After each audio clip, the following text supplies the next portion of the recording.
Hey guys അപ്പോൾ ദാ ഈ കാണുന്ന കുർത്തി ഉണ്ടല്ലോ ഇതൊരു ഫീഡിങ് ടൈപ്പ് കുർത്തിയാണ് കേട്ടോ. അതുകൊണ്ട് തന്നെ ഇതിൻ്റെ ബോസ് സൈഡ്സിലും നമ്മൾ ഇൻവിസിബിൾ സിബ് അറ്റാച്ച് ചെയ്തിട്ടുണ്ട് കേട്ടോ. ഇത് നേരിട്ട് കാണുമ്പോൾ ഈ അപാകത മറയ്ക്കാൻ വേണ്ടിയിട്ട് ഫ്രം ഷോൾഡർ ടു ആ യോക്ക് പോർഷൻ കംപ്ലീറ്റ് ആവുന്നത് വരെ ബോത്ത് സൈഡ്സിലും നമ്മൾ ഫ്രിൽസ് അറ്റാച്ച് ചെയ്ത് കൊടുത്തിട്ടുണ്ട്. പിന്നെ സ്ലീവിൻ്റെ രണ്ട് അറ്റത്തും ഈ ബ്ലാക്ക് മെറ്റീരിയൽ കൊണ്ടുള്ള ഒരു പോർഷൻ ഉണ്ട് കേട്ടോ. പിന്നെ ഇതിൻ്റെ സെൻറ്ററിൽ മാത്രം ചെറിയ പ്ലേറ്റുകളാണ് കേട്ടോ. അത് നിങ്ങൾക്ക് എത്രത്തോളം വീഡിയോയിൽ വിസിബിൾ ആവുമെന്ന് എനിക്കറിയില്ല. പരമാവധി ഞാൻ നോക്കിയിട്ടുണ്ട്. പിന്നെ എൻ്റെ ഫോൺ അങ്ങനെ ആയതുകൊണ്ട് പറഞ്ഞിട്ട് കാര്യമില്ല. പിന്നെ ഇതിൻ്റെ ബോട്ടത്തിൽ ഈ ബ്ലാക്ക് പോർഷൻ വേണമെന്നാണ് ആദ്യം വിചാരിച്ചത്. പിന്നെ അത് വേണ്ട വിചാരിച്ചു, പിന്നെയും വിചാരിച്ചു അത് വേണമെന്ന്.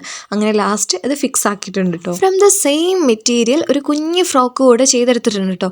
സെൻട്രലി ഈ ബ്ലാക്ക് പോർഷൻ്റെ നടുവിലായിട്ട് ഒരു വൈറ്റ് ബോ ഒക്കെ ആയിട്ട് അതുപോലെ തന്നെ ഫ്രിൽസ് അറ്റാച്ച് ചെയ്തിട്ടുള്ള സ്ലീവാണ് കേട്ടോ.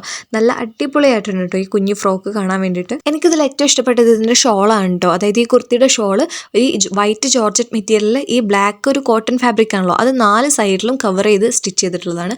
അടിപൊളിയാണ് കേട്ടോ മൊത്തത്തിൽ പറഞ്ഞാൽ. അപ്പോൾ ഇത്രയുള്ള വീഡിയോ ഇഷ്ടപ്പെട്ടാൽ ലൈക്ക് ചെയ്യുക, കമൻറ്റ് ചെയ്യുക, ഷെയർ ചെയ്യുക, സബ്സ്ക്രൈബ് ചെയ്യുക. Bye guys.